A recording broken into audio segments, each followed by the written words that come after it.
کا فتویٰ نہیں تھا نہ ہے۔ اس لیے آل رسول پوری ذمہ داری کے ساتھ کہتا ہے مسلمانوں، اختلاف کو اپنے پاؤں سے کچل دو اور اتحاد و یکجہتی کو گلے سے لگا لو۔ اب کوئی نسیمی حبیبی نہیں، سب کے سب سنی ہیں، سنی ہیں۔ سلام بھی ہوگا، کلام بھی ہوگا، دعوتیں دی جائیں گی، دعوتیں لی جائیں گی، اور ہر نسیمی کا ذبیحہ کھایا جائے گا۔ یہ تھے مفتی آل رسول صاحب، جن کی بات آپ نے سنی۔ انہوں نے ابھی جو ہے نشیم سرکار، بڑے سرکار بڑے بابا کے بارے میں انہوں نے بولا، اور میں آپ کو ابھی اور ایک سناتا ہوں مفتی اکمل صاحب کا، پھر میں آپ کو چند منٹ آپ کے پاس سے لوں گا، چند منٹ کا۔ حافظ قرآن ہوگا، اللہ تبارک و تعالی میدان محشر میں اس کے والدین کے سر پر یا باپ کے سر پہ ایک نورانی تاج رکھے گا، اور یہ حافظ قرآن دوسروں کو بخشوائے گا۔ دیکھیں یہ بالکل صحیح ہے، لیکن یہ فضیلت ہے صرف باعمل حافظ قرآن کے لیے۔ ان بے عمل حافظ قرآن کے لیے بالکل بھی یہ فضیلت نہیں ہے، بلکہ وہ تو سزا کے مستحق ہوں گے۔ ان کے والدین کو یہ انعام نہیں ملے گا، نہ اس بے عمل حافظ قرآن کے لیے کسی کی شفاعت کا اختیار ثابت ہے۔ اس لیے کہ رحمت کونین صلی اللہ علیہ وسلم نے اس کو مقید کیا ہے عمل کے ساتھ۔ آپ نے شاید فرمایا کہ جو قرآن پاک کو حفظ کرے، پھر اس کے حلال کو حلال اور حرام کو حرام جانے، وہ اپنے خاندان میں سے 10 ایسے افراد کی شفاعت کرے گا جن پہ جہنم واجب ہو چکی ہے۔ حلال کو حلال، حرام کو حرام جاننے کا مطلب یہ ہے کہ وہ حافظ قرآن نہ صرف قرآن حفظ کرے بلکہ اس کا علم بھی سیکھے اور پھر اس کے تقاضے کے مطابق عمل بھی کرے۔ معذرت کے ساتھ ہمارے حفاظ کا عالم یہ ہے۔ اب آپ نے مفتی اکمل صاحب کا تقریر بھی سنی، جو حافظ قرآن کی فضیلت کے بارے میں بتا رہے تھے۔ اصل جو ہے جو عمل کرے اس پر عمل کرے۔ تو میں بتا رہا ہوں، جو سب سے پہلے آل رسول صاحب کا آپ نے سنا، یہاں اختلاف تھا حبیبی اور نسیمی، یہ میرا اپوزٹ اس میں سمجھ نہیں آئے گا، تو یہ میرے پاس پرچہ ہے، یہ 85 کا یہ فتنہ ہے، یہ فتنہ جو ہے 87 کا ہے، 35 سال 36 سال ہو گئے حبیبی نسیمی کا اختلاف تھا، تو آپ آ گئے۔ تو اس میں یہ الٹا نظر آ رہا ہے، کیوں نہ میرے پاس کیمرہ کا دوسرا اویلیبلٹی نہیں ہے، میں دوسرے سے کر رہا ہوں، تو میں پڑھ کے سنایا تھا یہ کیا تھا۔ 87 کا فتویٰ تھا جس میں 53 یا 56 مفتی نے سائن کیے تھے۔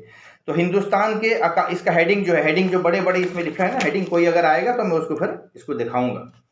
ہیڈنگ میں تھا ہندوستان کے اکابر علماء اہل سنت کا فیصلہ، جناب نسیم اختر صاحب بہاری عرف سرکار، اب ان کا نام بھی غلط ہے، سید صاحب کو بہاری کے نام سے، بہاری عرف سرکار کے اقوال فقہاء کے نزدیک، کس کے نزدیک؟ فقہاء کے نزدیک، جو فقی ہیں، جو علم کے عام آدمی کے لیے نہیں ہے، فقہاء کے نزدیک کفری حدوں کو چھو رہے ہیں، فسق و فجور میں مبتلا گمراہ کن و گمراہ گر ہیں، ان پر لازم کے توبہ تجدید ایمان وغیرہ کریں، ورنہ مسلمان ان کے ہمنوا کا بائیکٹ کریں، ورنہ مسلمان ان کے ہمنوا کا بائیکٹ کریں۔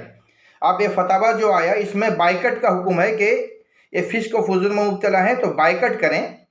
اب عام جنتا جو ہے ان کو کفر بنا دیا، یہ کفر کا حد کو چھو رہے ہیں، اور فقہاء کرام کے نزدیک، جو بڑے بڑے علماء ہیں ان کے نزدیک یہ کفر کے حد کو چھو رہے ہیں، تو عام جنتا ان کو جو ہے، عام جنتا ان کو کفر بتا تکفیر کرنے لگے، یہاں تک کہ ذبیحہ بھی نسیمی پارٹی کا نہیں کھا رہے تھے۔ اور پچھلے 30 سال سے یہ جو عالم ہیں، سو کالڈ مفتی صاحب ہیں، یہ جھگڑا دیکھ رہے تھے، باپ کا جنازہ میں بیٹا نہیں جا رہا ہے، ماں کے جنازے میں، اتنا بڑی اختلاف ہو گئی تھی، کتنے کفر ہو گئے، ہم نے کتنا کو کافر بول دیا۔ تو یہ اختلاف 87 کا ہے۔ اور یہ جو ہیں، اب میں بتا رہا ہوں آگے آگے چل کے، علماء سو جو ہیں، ہم کو علماء سو کے پیچھے نہیں جانا ہے، علماء حق جو ہیں، علماء ربانی، ان کے پیچھے جانا ہے، ان کے محفل میں بیٹھنا ہے۔ یہ تو کبھی اس پارٹی میں ہے، کبھی اس پارٹی میں ہے۔ اور حدیث شریف کیا بولتا ہے؟ کفر جو ہے ایک حد ہے، بڑی حد۔ بخاری شریف کی حدیث نمبر ہے 6104، کتاب ہے اخلاق کے بارے میں، اور مسلم شریف کی حدیث ہے 216، کتاب ہے کتاب العلم، اور بھی بہت ساری جگہ میں ہے۔ تو اس میں ہے رسول اللہ صلی اللہ علیہ وسلم نے فرمایا، جس شخص نے اپنے کسی بھائی کو کافر کہا تو دونوں میں سے کفر ایک پر لوٹے گا، دونوں میں سے کفر ایک پر لوٹے گا۔ تو انہوں نے بولے کفر کا حد کو چھو رہا ہے. یہ تقاضا کیا تھا؟ ایک جلن تھی، حسد تھی. میں کبھی وقت ملے گا تو بتاؤں گا. ہمارے عرب میں آپ کے مکہ و مدینہ کے اطراف میں چاروں طرف یہود و نصارہ آ کے بس گئے تھے. وہ یہاں کیوں آئے تھے؟ انہوں نے تو ویسٹ ایشیا جو ہے بڑا زرخیز زمین تھا، بہت اچھا اناج وہاں ہوتا ہے، ہر طرح کا پھل فروٹ میوہ. تو یہاں بنجر زمین عرب میں کیوں آ گئے تھے یہود و نصارہ؟ وہ اس لیے آئے تھے کہ ان کے کتاب میں، تورات میں، انجیل میں سب لکھا ہوا تھا کہ آخری زمان، آخری رسول زمان جو ہے وہ آپ کے عرب میں پیدا ہوں گے، عرب میں مبعوث ہوں گے.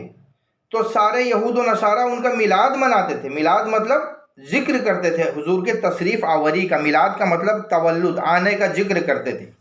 یہود و نصارہ سے بھرا ہوا تھا، کیوں نہ ان کا جو ہیڈ کوارٹر ہے وہ تو ویسٹ ایشیا، یورپ ہے. یہاں کیوں آئیں گے؟ بنجر زمین میں پریشانی میں رہیں گے. کیوں؟ یہ اس لیے آئے تھے کہ حضور کہیں ہمارے گروپ سے. جب حضور کے مبعوث ہو گیا تو حسد جلن میں پھر حضور کے خلاف آ گئے.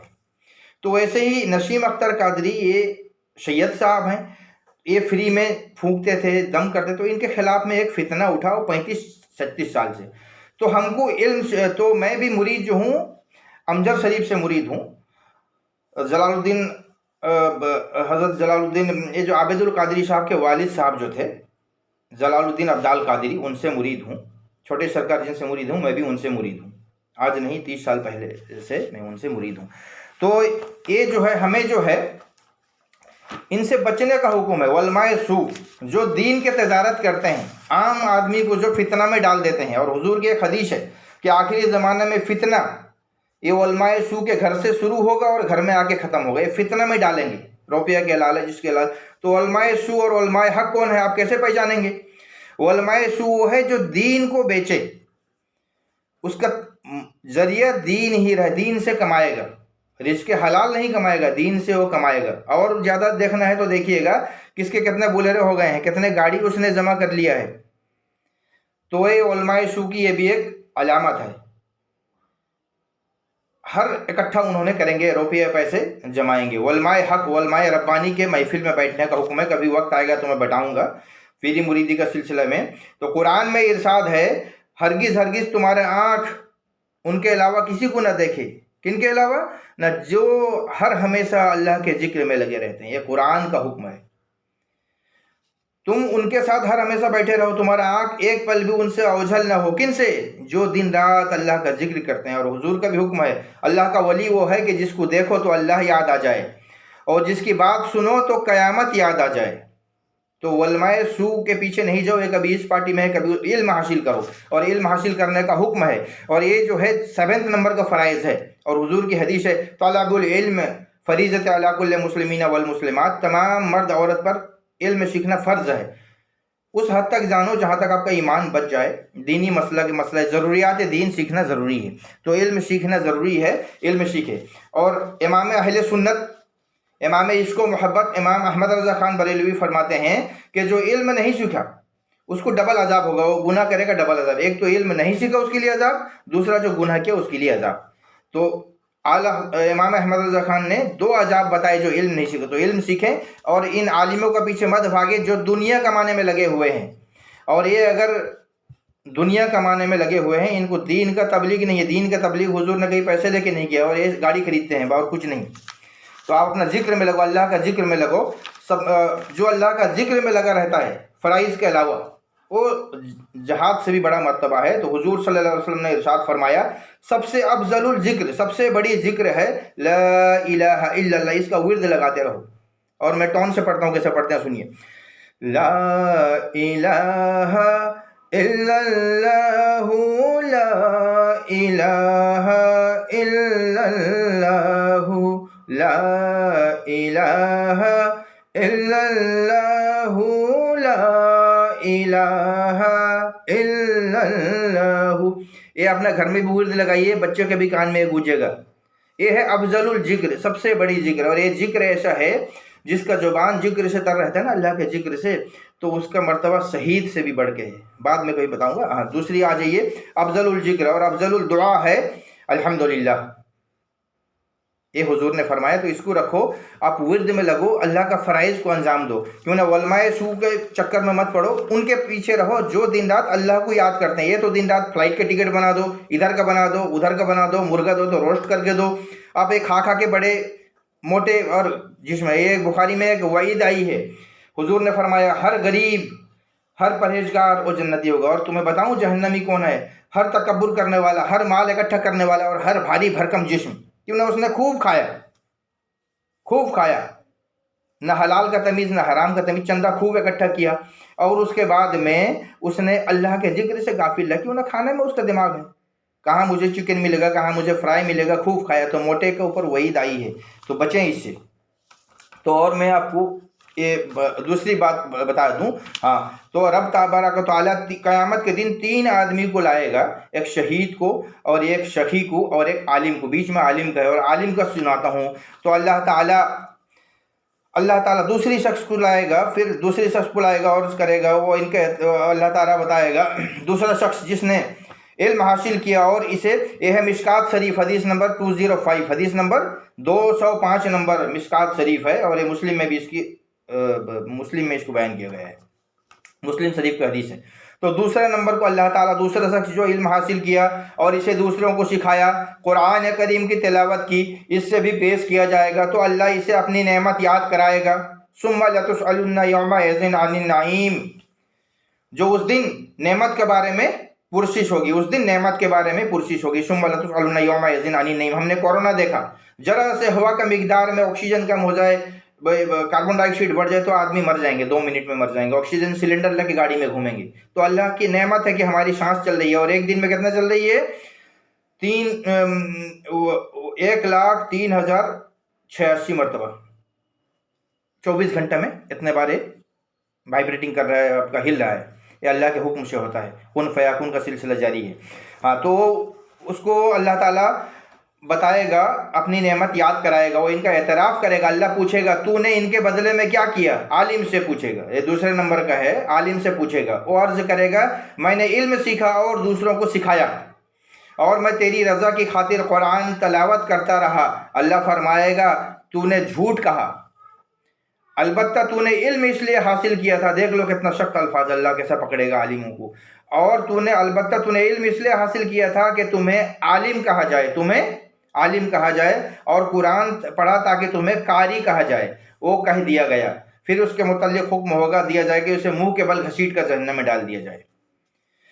تو آج ہمارے اسٹیج میں اللہ کا تعریف کم ہوتی ہے، نعرے بازی زیادہ ہوتی ہے، زندہ باد زندہ باد، اور منقبت زیادہ پڑھی جاتی ہے، اللہ کا ذکر کم ہوتا ہے، منقبت زیادہ ہوتی ہے۔ اس کو جو قاری بولا گیا اس کو بول دیا گیا قاری، عالم بولا گیا عالم بول دیا گیا، قاری بول دیا گیا، تو اس نے کریڈٹ لے لیا، سارا کریڈٹ لے لیا، اب کچھ کریڈٹ باقی نہیں رہا۔ متکبر صرف اللہ کی ذات ہے، تکبر صرف اللہ کی ذات کی ہے، کیونکہ حضور کی حدیث شریف ہے، میں قیامت میں اللہ کا جھنڈا میرے ہاتھ میں ہوگی، تمام انبیاء میرے جھنڈے کے نیچے ہوں گے، اور میں اس سے ولا فخر ولا فخر ولا فخر، میں فخر کے ساتھ نہیں بولتا۔ حضور صلی اللہ علیہ وسلم فخر کے ساتھ نہیں بولتے تھے، یہ بتایا، اور سب سے پہلے میری قبر پھٹے گی، اور میں فخر کے ساتھ نہیں بولتا، اور سب سے پہلے میری شفاعت ہوگی، اللہ قبول کرے گا، اور میں ولا فخر ولا فخر، اللہ کے نبی جن کے ہاتھ میں کوثر و تسنیم ہے وہ فرماتے ہیں کہ میں فخر کے ساتھ بھی نہیں بولتا۔ اور ہم کس لہجے پہ ان کی اتنی تعریف کر رہے ہیں، منقبت پڑھ رہے ہیں پیر صاحب کی، کسی کو کیا بنا رہے ہیں، کسی کو کیا بنا رہے ہیں، اللہ بچائے ایسی فتنوں سے۔ تو دوسری میں ذکر کر رہا تھا، ابھی جو ترکی میں زلزلہ آیا، بہت خطرناک زلزلہ آیا، تقریباً 30-40 ہزار یا 50 ہزار مر گئے ہیں، بہت بری حال ہے، یہ اللہ کا عذاب ہے، یہ قیامت کی نشانی میں سے ہے، وہ تو بڑی نشانی ہے، 3 زلزلہ آئیں گے، یہ بھی جو اللہ جب غضب میں آتا ہے نا تو پھر الٹا دیتے ہیں بستی، اب جس کو چاہے چھوٹے چھوٹے بچے کو بچا لیتا ہے، کس کے باپ ماں مر گئے بچے بچ گئے، تو اللہ صمد ہے، اللہ الصمد، اور یہ آئے بھی کیوں نہ، ہم جن کے امتی ہیں، ہم جن کے غلام ہیں، اور ہر رات سونے سے پہلے سورہ فلق اور سورہ ناس، قل اعوذ برب الفلق، اور سورہ ناس قل اعوذ برب الناس، اور سورہ قل هو اللہ احد، یہ تینوں پڑھ کے اپنا جسم مبارک کر پھونک کے دم کر کے سوتے تھے۔ اور ہم آج کل کیا کرتے ہیں، ہمارا ماحول کیا ہوا ہے، آپ دیکھیے، جب تک ہم میوزک نہ سنیں نیند نہیں آئے گی، ہمارے نوجوان کا تو حالت ہوا کان میں کچھ ڈال دیتے ہیں، کچھ گھسا دیتے ہیں، میوزک آن کر دیتے ہیں، اور موبائل چلتا رہتا ہے، رات بھر سوتے ہیں۔ اب شیطانی وسوسہ میں ہم سو رہے ہیں، تو زلزلہ آئے گی نہیں تو اور کیا آئے گا، تو اللہ سے بچیں، دین کے طرف مائل ہوئیں، جتنا وقت ملے کچھ وقت اللہ کے لیے نکالیں، اللہ کی طرف چلیں۔ فَاذْكُرُونِي أَذْكُرْكُمْ، تم میرا ذکر کرو میں تمہارا ذکر کروں گا۔ حدیث شریف میں تم ایک ہاتھ آؤ گے میں دوڑتے ہوئے آؤں گا، تم ایک بالشت آؤ گے ایک چانخڑ آؤ گے تو میں دوڑتے ایک ہاتھ آؤں گا، تم چل کے آؤ گے میں دوڑ کے آؤں گا، اللہ کی طرف جھکو۔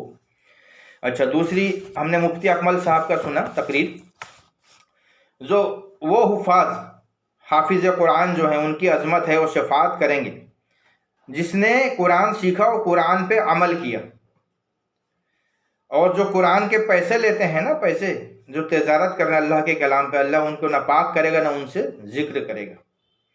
آپ ہمارے بندے بولیں گے بھائی حافظ صاحب نہیں پڑھائیں گے تو گھر کیسے چلے گا؟ اب یہ ذہن میں گھسا دیے ہیں سبھی کے، گھر کیسے چلے گا؟ تو تم رسول سے پوچھو نا جس نے شریعت لایا۔ سارے انبیاء نے تجارت کی، سارے صحابہ نے تجارت کی، ہر خطبہ میں ہمیں بولتے ہیں افضل البشر بعد الانبیاء، حضرت ابوبکر صدیق کا نام لیتے ہیں۔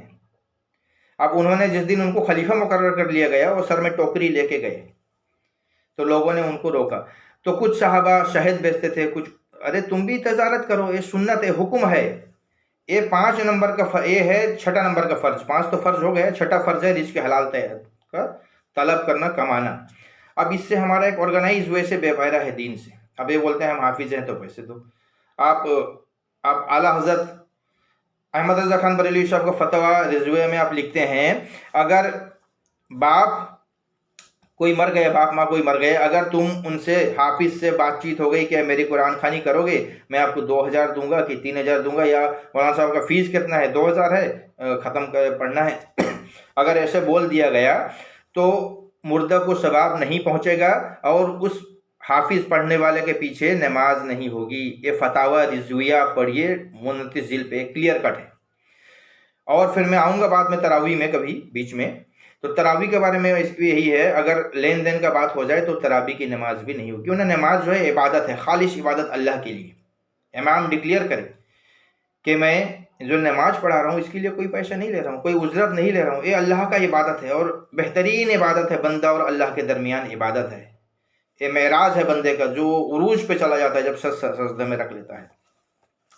تو امام ڈکلیئر کریں کہ ہم پیسہ لے کے نماز نہیں پڑھا رہے ہیں، ہم مسجد کا خدمت کر رہے ہیں اور مسجد کے دیکھا بھالی کر رہے ہیں، دیکھ بھالی کر رہے ہیں، اپنا وقت دے رہے ہیں، اس لیے آپ لوگ جو دے رہے ہو ہم کو ہدیہ وہ قبول کر رہے ہیں، نماز کے لیے کوئی پیسہ نہیں۔ یہ ڈکلیئر کرنا بہت ضروری ہے، ورنہ اللہ تعالیٰ کسی کو چھوڑتا نہیں، اللہ تعالیٰ بے نیاز، اللہ الصمد۔ اگر کروڑوں آدمی کو جہنم میں ڈال دیا تو اس کے لیے کوئی کمی نہیں، جہنم کھائے گا اور بولے گا اور لاؤ اور لاؤ اور لاؤ۔ تو دوسری بات ہے سارے صحابہ نے تجارت کیا، تو آپ تجارت کرو، چائے بیچو، آلو بیچو، اس میں فضیلت ہے تجارت میں۔ آپ 10 کو وہاں چائے دکان میں 50 آدمی اکٹھا ہوں گے، تبلیغ بھی ہوگی دین کی، چائے بیچو نا۔ کوئی اگر امام صاحب بولے میں چائے کا دکان کروں گا تو میں اسے دوں گا 5000 روپیہ، 10,000 بھی دوں گا انشاءاللہ، خود نہیں کھاؤں گا، غریب رہ جاؤں گا، لیکن اس کو میں 10,000 دوں گا تاکہ وہ بزنس تجارت کرے، سنت کو بڑھائے، اور اس نے قرآن سیکھا۔ اور دوسری ایک ہے جس نے قرآن سیکھا اور سکھایا، فضیلت جو ہے میں اور بتا رہا ہوں، اب میں اگر بولوں تو آپ لوگ نہیں مانو گے، یہ ہے آپ کا جامعہ اشرفیہ، یہ سنی کا سب سے بڑا ادارہ جامعہ اشرفیہ ہے۔ یہ بھی الٹا دکھ رہا ہے، کیوں نہ میں سیدھا میں اس میں لے رہا ہوں تو صحیح نہیں آئے گا اس میں۔ تو اس میں یہ لکھا ہے، میں پڑھ رہا ہوں حدیث، جو شخص علم جو رضائے الہی کا ذریعہ ہے اس لیے حاصل کرے کہ اس سے دنیا کمائے اور جنت کی خوشبو نہیں پائے گا۔ اگر کوئی آئے تو میں اس کو یہ دکھا دوں گا، یہ جامعہ اشرفیہ۔ اگر میں بولوں تو میرے تو چھوٹا آدمی نا، تو چھوٹے منہ بڑی بات نہیں ہوگی، تو میں اس لیے بتا رہا ہوں، یہ دیکھیے اللہ سے ڈریے، اللہ جو ہے قہار ہے۔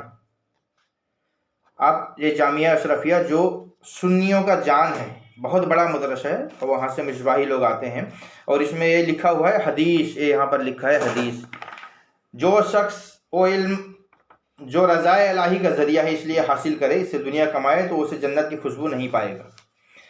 تو آپ جو علم میں سیکھتے ہیں یا قرآن جو سیکھتے ہیں اللہ کی رضا کے لیے، تب اس کو کریڈٹ ملے گی۔ اگر دنیا کو دکھانے کے لیے یا بولے ہم عالم پڑھ لیں، فاضل پڑھ لیں، پھر ہمیں یہاں سروس مل جائے گی اس مسجد میں، تو پھر یہ تو دنیا کے لیے کیا نا، اس نے اللہ کے لیے نہیں کیا۔ ہر کام خالص اللہ کے لیے ہونا ہے، اللہ پھر راستہ کھولے گا، بہترین ذریعہ بنائے گا، کسی کے دل میں ڈالے گا وہ تمہیں امداد کرے گا انشاءاللہ تعالی۔ تو یہ کرنا ضروری ہے۔ دوسری میں آپ کو بتا دوں، اچھا اور ایک بولتے ہیں کچھ کا یہ ہے کہ امام صاحب جو ہیں یہ حضرت عمر فاروق رضی اللہ تعالیٰ عنہ نے اکٹھا کیا تھا تو وہ تنخواہ لیں گے.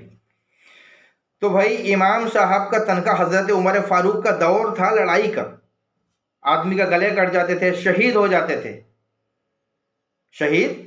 تھے، کسی کے کھنجر لگتی تھی، کوئی زخمی ہو جاتا، کسی کے ہاتھ پیر، تو اس وقت نماز کے لیے تاکہ وقت پہ آتے رہیں تو انہوں نے مقرر کیا تھا. ٹھیک ہے، لیکن سب سے پہلے اطیعوا اللہ و اطیعوا الرسول و اولی الامر منکم، حکم مانو اللہ کا، حکم مانو رسول کا، اور جو حکومت والا ہے یہ بھی مانا جائے گا، وہ بھی خلیفہ وقت ہیں. اور حضور کی حدیث ہے فعلیکم بسنتی و سنت خلفاء الراشدین والمہدیین، میری سنت اور میرے خلفاء الراشدین کا سنت. ٹھیک ہے، تو آؤ میں تمہیں ایک حدیث سناتا ہوں. یہ ترمذی شریف ہے، حدیث نمبر 824، ترمذی شریف حدیث نمبر 824. ایک شام کا ایک شخص آیا، انہوں نے حضرت عبداللہ ابن عمر ان کو پوچھا. یہ بہت بڑے فقیہ ہیں، حضرت عبداللہ ابن عمر اور حضرت ابو ہریرہ رضی اللہ تعالیٰ عنہ. یہ دونوں جو ہیں حدیث کے راوی زیادہ تر. حضرت ابو ہریرہ فرماتے ہیں کہ میں بھول جایا کرتا تھا تو حضور صلی اللہ علیہ وسلم نے ایک چادر بولے چادر بچھا دو، میں نے وہ چادر بچھایا اور آپ نے دست مبارک اس میں رکھا اور حضور وہاں بیٹھے. اس کے بعد وہ چادر کو میں اٹھا لیا، تو اس کے بعد سے میں نے کچھ نہ بھولا. ہر حدیث میں یاد رکھتا تھا، بجز صرف میرے علاوہ زیادہ جاننے والے تھے حضرت عبداللہ ابن عمر، کیوں میں یاد رکھ لیتا تھا اور حضرت عبداللہ ابن عمر لکھ لیتے تھے. تو ایک شام سے آیا اور حضرت عبداللہ ابن عمر سے پوچھا، حج میں عمرہ سے فائدہ اٹھانے کے بارے میں پوچھا، حج تمتع کے بارے میں. اب حج تمتع کیا ہے یہ ابھی جو مسجد کے امام ہیں ان کی سمجھ میں نہیں آئے گی، کیوں نہ یہ حج اور حج تمتع کے بارے میں ایکسپرٹائز نہیں. حج تمتع وہ ہے کہ حج کے دوران عمرہ کو کرنا، حج اور عمرہ. تو دوران جاہلیت میں یہ رسوم تھا، حج کے دوران صرف حج کیا جائے گا، عمرہ نہیں ہوگا.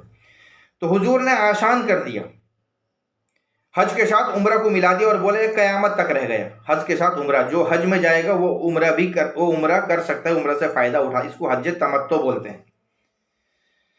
تو حضور کا جو تھا اللہ اللہ وہ میرے سرکار کی، اللہ اللہ وہ میرے سرکار کی، زندگی کا ہر انداز باطل سکن، نور صلی علی انجمن انجمن، بوئے زلف نبی ہے چمن در چمن، نور صلی علی انجمن انجمن، نور ہی نور ہر سمت بکھیرا گئی، آفتاب رسالت کی پہلی کرن، نور صلی علی انجمن انجمن. اور سب نے پایا بقدر طلب آپ سے، سب نے پایا بقدر طلب آپ سے، وہ کوئی شیخ ہو یا کوئی برہمن، نور صلی علی انجمن انجمن، زندگی کا ہر انداز باطل شکن، نور صلی علی انجمن. تو ایک شام کا آدمی آیا تو انہوں نے حضرت عبداللہ ابن عمر رضی اللہ تعالیٰ عنہ سے حج تمتع کے بارے میں پوچھا. تو حضرت عمر نے فرمایا یہ تو عین سنت ہے. حضور نے بول دیا، حج اور عمرہ کو ایک ساتھ کر دیا گیا، اب سے پہلے نہیں ہوتی تھی، حضور نے کر دیا ہے. بہت ساری متواتر حدیث ہے. تو پھر اس نے آیا موضوع پہ، آپ بتاؤ کہ تمہارے والد نے اس کو روک دیا، حج تمتع کو روک دیا، کوئی وجہ ہوگی اس وقت اور روکا. فعلیکم بسنتی و سنت خلفاء الراشدین، تم پر لاگو میری سنت اور میرے خلفاء راشدین کی سنت. حضور کا حدیث ہے، کچھ وجہ ہوگی انہوں نے روک دیا. تو اس نے پہلے یہ اقرار کرا لیا ہے کہ حج تمتع حضور نے لاگو کر دیا تھا، حج اور تمتع کو ایک ساتھ بھیڑا دیا تھا. اب جس کو حضور کر دیں اس کو کس کی، تب حضرت عمر نے اس کو بین کر دیا تھا کچھ وقت کے لیے، مصلحت کے لیے، وہ کچھ دن کے لیے تھا. تو حضرت ابن عمر فرماتا ہے، عبداللہ ابن عمر، تو میں تمہیں حضور صلی اللہ علیہ وسلم کی حدیث بتا رہا ہوں، حضور نے کیا بولا، اور تم مجھے میری باپ کا بات بتا رہا ہے. سمجھ رہے ہیں نا؟ حضرت ابن عمر جب وہ بولے حج تمتع کو حضور نے عین سنت ہے، انہوں نے بولے تمہارے باپ نے تو روک دیا تھا، حضرت عمر نے روک دیا اس کو.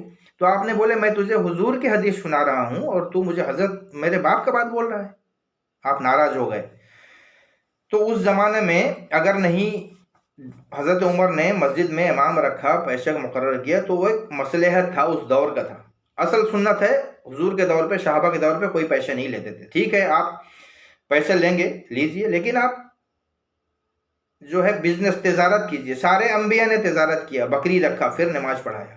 نہیں تو پھر وہی فتنہ پھیلا دیں گے، میرے پاس میں ولی بن گیا، میرے پاس تعویذ لو، مجھے پیسے دو. بڑے بڑے ولی بن جائیں گے، پھر 30-35 سال تک آدمی کو کفر میں مبتلا کر دیں گے. کام کرو، جد و جہد کرو.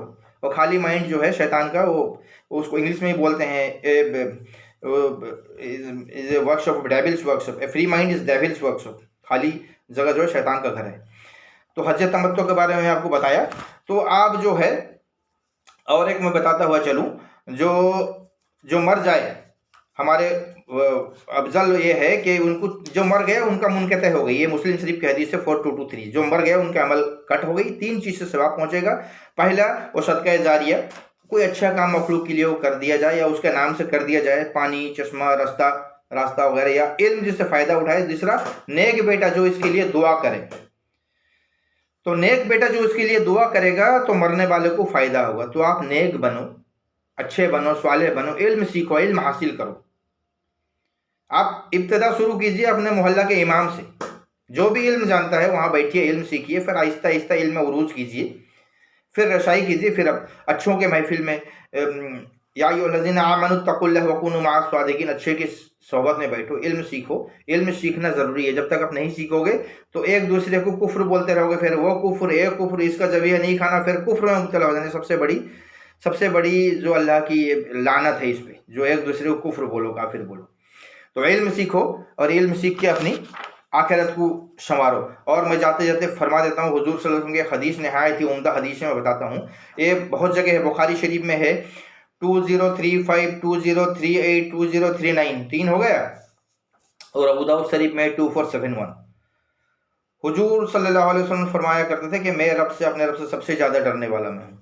تو ایک بار آپ اپنے ازواج مطہرات حضرت شفیہ رضی اللہ، ازواج مطہرات ام المؤمنین ہماری اماں ہیں، ہماری امت کی امی جان ہیں. تو حضرت صفیہ رضی اللہ تعالیٰ کے ساتھ بیٹھے ہوئے تھے. تو 2 انصار وہاں سے گزرے تو حضور ان کو روکا، بولے رکو، یہ میں جو بیٹھا ہوں میری بیوی ازواج مطہرات ہے، یہ صفیہ ہے. تو انہوں نے بولے سبحان اللہ. تو آپ اور ایک جگہ ذکر ہے کہ انہوں نے بولے یا رسول اللہ، حضور بولے اگر میں نہ بتاؤں تو تمہارے دل میں شیطان جو ہے اندیشہ پیش کرے گا، جو حضور کس کے ساتھ بیٹھے ہوئے تھے. تو انہوں نے بولا یا رسول اللہ آپ کے پاس ساتھ تو ایسے گمان. تو حضور نے فرمایا کہ شیطان جو ہے انسان کے رگوں میں خون کی طرح دوڑتا ہے. مجھے اندیشہ ہوا کہ وہ تمہارے کچھ سر نہ ڈال دے، وسوسہ ڈال دے حضور کس کے ساتھ بیٹھے ہیں. تو اتنا ایکسپلینیشن دینا پڑا. اور میں اور بھی بعد میں بتاؤں گا. جو امام بولتے ہیں آج کل امام کے پیچھے اٹھائے جائے گا، یہ بھی ہے، امام کے ساتھ بلایا جائے گا قوم. اور سورہ مریم سورہ نمبر 19 آیت نمبر 95 میں ہے وَكُلُّهُمْ آتِهِ يَوْمَ الْقِيَامَةِ فَرْدًا، اور اس دن اکیلے حساب لیا جائے گا. امام کے ساتھ بھی بلایا جائے گا. امام کون؟ یہ مسجد کے امام نہیں جو ان کو غلط فہمی ہو چکی ہے، اور یہ تو پیسہ لے کے پڑھاتے ہیں. اب جو مقتدی آتا ہے بیچارہ اللہ کو ڈرتے ہوئے آتا ہے، بعض جماعت نماز صبح، تم تو پیسہ لے کے پڑھا رہے ہو، اور تم پہ لازم ہے کہ تم آپ کے تجارت کیجئے، کچھ نہ کچھ بزنس کیجئے تاکہ سنت رسول پر عمل ہو، صحابہ کے سنت پر عمل ہو. سارے نے تجارت کیا. آپ چائے کا دکان ہی بناؤ، کتاب کا دکان ہی بیٹھاؤ، کچھ بھی کرو، ایک رزق حلال کا بھی کرو. وقت ملا تو آپ بھی نماز پڑھاؤ. نماز مقتدی کے اوپر فرض ہے، وہ آ رہے ہیں پڑھنے کے لیے، ان کو زیادہ ثواب ملے گا، اور آپ تو پیسہ لے کے کنٹیکٹ پہ پڑھا رہے ہیں. تو امام بولتے ہیں ہمارے پیچھے قیامت میں اٹھیں گے. نہیں ہے. امام کون ہے؟ تو قرآن میں اور ایک جگہ ارشاد ہے ابراہیم ایک امام تھا. امام مطلب پورا امت کا امام، امام کے ساتھ اٹھایا جائے گا. اور اس میں یہ بھی ہے ہم ضرور پوچھیں گے لوگوں سے کہ ان تک پہنچا کہ نہیں، اور ہم ضرور پوچھیں گے رسولوں سے کہ انہوں نے ہمارا جو دین، جو اسلام، یہ ہمارا جو وقت اس کو پہنچائے کہ نہیں. تو اللہ تعالیٰ کہنے سننے سے زیادہ عمل کی توفیق عطا فرمائے، اور ہم اللہ کے دین کو سیکھیں، سیکھنے میں وقت لگائیں، اور کوشش کریں، شروع کریں مسجد کے امام کے پاس بیٹھیں، اچھے لوگوں کے پاس بیٹھیں، اچھی باتیں سیکھیں، سیکھتے سیکھتے پھر آگے تک جائیں گے. تو علم سیکھیں. اگر علم نہیں سیکھیں گے تو ایک دوسرے کو گمراہ کر دیں گے. علم سیکھنا ضروری ہے. کسی کے بات سن کے ہم ترنت نہیں مان لیں گے, ہم اس کو ترنت پیر نہیں مانیں گے. ہم پہلے اس کا جائزہ لیں گے, قرآن حدیث سے جو بات آئے گا تب اس کو مانیں گے, ورنہ ہم کسی کی بات کو نہیں مانیں گے. فعلیکم بسنتی و سنت خلفاء الراشدین, تم پہ لازم میری سنت, میرے خلفاء راشدین کی سنت. اور قرآن فرماتا ہے, قرآن کیا فرماتا ہے؟ اطیعوا اللہ و اطیعوا الرسول و اولی الامر منکم, حکم مانو اللہ کا, حکم مانو رسول کا, اور جو تمہیں حکومت والا ہے خلفاء راشدین اور سارے آ جائیں گے. اگر اس میں بھی فَإِن تَنَازَعْتُمْ فِي شَيْءٍ, اگر کسی چیز پر پھر تنازع شروع ہو جائے, جھگڑا ہو جائے, پھر کہاں جاؤ گے؟ فَرُدُّوا إِلَى اللَّهِ وَالرَّسُولِ, پلٹو اللہ اور رسول کی طرف, وہی قرآن سنت کی طرف, کسی کی نہیں مانے جائے گی. اور امام اہل سنت میں بتاتے چلوں, پھر میں تفصیل سے الگ لیکچر کروں گا. امام احمد رضا خان فاضل بریلوی اپنے نام کے ساتھ قادری لگاتے تھے, کبھی بھی انہوں نے اور کوئی ٹائٹل نہیں لگایا. امام احمد رضا خان قادری. تو انہوں نے کیا اپنے زبان سے بھی اقرار کیا, دل سے بھی کیا, قول سے بھی کیا, سب سے اعلیٰ و اولیٰ ہمارا نبی, سب سے بالا و اعلیٰ ہمارا نبی. سب سے اعلیٰ کون ہے؟ ہمارا نبی. حضور کے اللہ کے بعد اگر کسی کا مرتبہ ہے تو سب سے اعلیٰ و اولیٰ ہمارا نبی. انہوں نے کبھی نہیں بولا مجھے اعلیٰ حضرت بولو. میں حدیث سنایا تھا نا, اللہ تعالیٰ عالم کو بولے گا جو تو نے علم اس لیے سیکھا کہ تجھے لوگ عالم بولیں گے, تو قرآن اس لیے سکھا ہے تجھے لوگ قاری بولیں گے. اب جو بولنا تھا بول دیے, تیری تعریف ہو گئی, ہر محفل میں تجھے پھول کا مالا پہنایا گیا, اور پتہ نہیں کیا کیا القاب سے نعرہ لگاتے تھے. اب اس کو منہ کے بل گھسیٹ کے لے جائے گا. اللہ بے نیاز, اللہ الصمد, اللہ قہار بھی ہے, رحمان بھی ہے تو قہار بھی ہے. تو احمد رضا خان نے سب سے اعلیٰ و اولیٰ ہمارا نبی بولے, تو آپ ان کے بعد لوگوں نے ان کو اعلیٰ حضرت بولنا شروع. اعلیٰ حضرت تو صرف امام الانبیاء ہے, حضور کی ذات ہے. امام احمد رضا خان اعلیٰ حضرت نہ بولے نہ وہ ہیں. امام اعلیٰ حضرت صرف حضور کی ذات ہے, امام الانبیاء, سب سے اعلیٰ و اولیٰ ہمارا نبی. ہم نماز پڑھتے ہیں, نماز میں کیا پڑھتے ہیں؟ جب ہم سجدہ میں جاتے ہیں, جو عروج عبادت کی عروج ہے سجدہ میں جب چلے جاتے ہیں, سر اور ناک رگڑ رہے ہیں, سجدے پہ جب جاتے ہیں تو کس کی تعریف کرتے ہیں؟ سبحان ربی الاعلیٰ, جو سب سے اعلیٰ ہے اس رب. اعلیٰ رب ہے یا رب کے بعد حضور ہیں, باقی کوئی اعلیٰ نہیں, کوئی اعلیٰ حضرت نہیں. اعلیٰ حضرت ہمارے امام الانبیاء ہیں. اب ان کے جانے کے بعد میرے جیسے چاپلوسی والے, دلالی والے آدمی ہیں, وہ جھنڈا لے کھڑے ہو گئے, بھائی ان کو ایسا بولو, ان کو ایسا بولو, گودی میڈیا بن گئے. اللہ ہر چیز سے بے نیاز ہے. اللہ بولا تو نے علم اس لیے حاصل کیا تجھے لوگ عالم بولیں گے. تو نے قرآن کا قرات اس لیے سیکھا کہ تجھے لوگ قاری بولیں گے, وہ بول دیے, اب تو اس کو منہ کے بل جہنم میں. تو اللہ سے ڈرو, اللہ سے ڈرو. شفاعت وہی حافظ کرے گا جو قرآن سیکھا اللہ کی رضا کے لیے اور اس پہ عمل کیا. بے عمل حافظ کا کوئی یہ نہیں. مفتی اکمل صاحب کا میں نے زبانی سنا دیا. تو ہمیں چاہیے کہ اللہ کی رضا, کوئی بھی کام آپ کرو اللہ کے لیے کرو گے تو ثواب ملے گا, کسی دوسرے کے لیے کرو گے تو ثواب ملے گا نہیں. پھر جو بھی آپ کام کر رہے ہو وہ بھی دو کیٹیگری کا ہے, تم اس میں تمہارا ریاکاری ہے یا پرہیزگاری ہے. اگر ریاکاری ہے تو کچھ ثواب نہیں, پرہیزگاری ہے اللہ کا ڈر کے لیے, اتقوا اللہ کے لیے کیے تو آپ کو ثواب ملے گا. تو انشاءاللہ پھر میں آؤں گا, تو میرے چینل کو بھی کبھی کبھی سبسکرائب کر دیجئے. بہت کم ہے, حالانکہ مجھے ضرورت نہیں کوئی پیسے کی کہ میرے سبسکرائب ہو جائے, 80 بندے ہیں زیادہ سے زیادہ. لیکن آپ سنیے, علم سنیے اور اس کو دوسرے کو پہنچائیے. علم سیکھنا ضروری ہے, اور اللہ تعالی ہمیں ہر بڑوں کی عزت کرنے کی توفیق دے. حافظ صاحب ہیں, ان کی آپ عزت کیجئے, سب کی عزت کیجئے, لیکن حافظ صاحب کو بھی چاہیے کہ رزق حلال کا ذریعہ ڈھونڈیں, جو صحابہ نے کیا اور حضور نے کی. حضور نے کیا فرمایا؟ 73 فرقہ میں ایک فرقہ جنتی ہے نا, جس میں میں اور میرے اصحاب ہیں. تو سارے اصحاب تجارت کرتے تھے, سارے انبیاء نے تجارت کیا, بکری پالا, پھر نماز پڑھے. اب تمہیں تھوڑا پیشاب کا چھینٹ لگنے دو, تم پھر ناپاکی کو دور کرو, پھر پڑھاؤ, پھر مانے جائے گی. اس ٹائم تو جہاد بھی کرتے تھے, اب تو جہاد کا بھی نام نہیں ہے. چلیے, اللہ ہمیں سب کی تعظیم, ہر ولی, ہر حافظ, ہر قاری کی تعظیم کی توفیق بھی دے, اور ہمیں علم دین سیکھنے کی توفیق دے, اور وہ اللہ کی رضا کے لیے. علماء سو کے صحبت میں نہیں بیٹھیے, نہ ان کا بات سننا. علم دین سیکھیے, کیوں نہ آپ کو پرسش ہوگی علم کے بارے میں. وما علینا الا البلاغ. السلام علیکم ورحمۃ اللہ وبرکاتہ.